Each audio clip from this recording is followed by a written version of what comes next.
Hello, fellow modelers. Bruce here. The question I'm going to toss out today is, should I only model what you see eventually, or should I model it as designed by an engineer? I'm going to delve into this with you, and I'd really appreciate hearing from you as to what your thoughts are on it. Here we are. We have the covered bridge basically put together very substantially with a bunch of floor beams and two headers, one on each end. Eventually, we're going to make 7 of these roof trusses, and they will be glued crossways, spaced evenly along here, one on each end, on the outside of these headers, and then spaced evenly in between. So they will add to the structural integrity of this bridge and keep it in place. And then, of course, there's going to be sheathing on the side that adds to the integrity and so forth. So, but before, if you look at the kit instructions, before I do that, they want, and they call for, on the top and on the bottom, on the top of the bridge, between this upper main beam and this upper main beam, and between this lower main beam and this lower main beam, that you make up a bunch of these X braces. Let's see here. Well, maybe if I turn it upside down this way, you'll see it better. Yeah, these X braces. First, they want you to drill holes through the side beams, main beams, and put a truss rod here, a truss rod there, etc. And then between those truss rods, these X beams. And those beams are not one above the other. They are to be notched so that they fit together. Let me find a diagram that shows you that.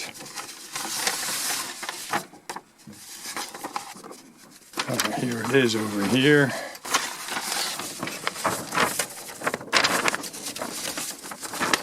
They are to be notched as shown in this diagram. Now, that's a lot of work.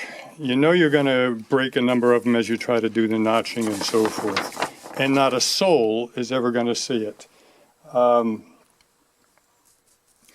So, yeah. Build it as designed with all those notched X beams, or do something different since nobody's going to see it. Now, I've run into this decision before. Build it to conform to normal building standards, or just model what you see. And, I've come down on both sides of the issue. I can give you a couple examples why, even though it wouldn't necessarily be seen to an observer, I go the extra mile and do it as designed. And one of those reasons would be if I'm making a model that I'm going to submit for judging in a show.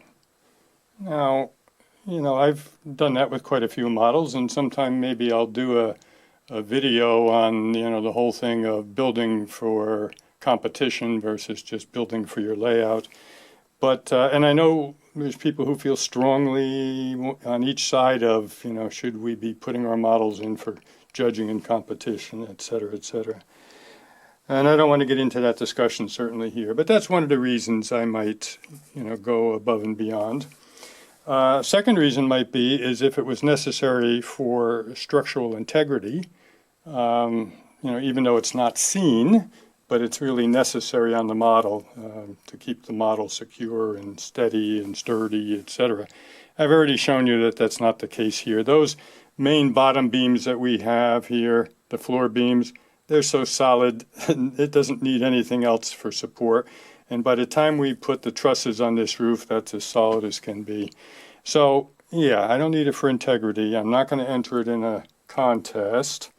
And I guess a third reason might be because it would require some modeling skill that I just really wanted to see whether I could master. And since, I've been there, done that with notching those kind of beams and stuff, I don't need to get that personal satisfaction. So I basically have decided to come down on the side of model what you see on this. So what am I going to do? Well, I guess just so that my conscience is a little clearer, even though these are not necessary for integrity, I will take some wooden beams. They won't be laying on top like this. They will be lowered and going into the sides of those top and bottom main beams, and do something like this. Form alternating diagonal supports so that if somebody does stick their face into the end of the bridge and look upward, you see some kind of bracing. So yeah, I think I'll take the time. Let me just zoom in on that so you can see what I'm talking about there. You know, to put this kind of bracing top and bottom, and yeah, that'll somewhat soothe my conscience that I did something that looks reasonable for strength. And yep, that's the way I'm going to proceed. And again, once the roof is on and the sheathing is on the sides and this thing is mounted on a river that neither you nor I can get underneath and look up, nobody's going to know what in the world I did there. So there's the question. Only model what you see, or model it as designed? Really would be interested in some of you who view this jumping in down in the comments with your feelings on this and whether you've wrestled with that question yourself. So yeah, I'm going to proceed this way. Eventually I am going to post a video on showing the overall build of this covered bridge, but this is kind of a side issue, and I'll just put this one out there as a separate video. So as always, if you enjoy the video, please give it a thumbs up. Doesn't cost you anything, takes a few seconds, tremendously helps my channel get viewed by more modelers. Okay, talk to you again soon. Until then, happy modeling.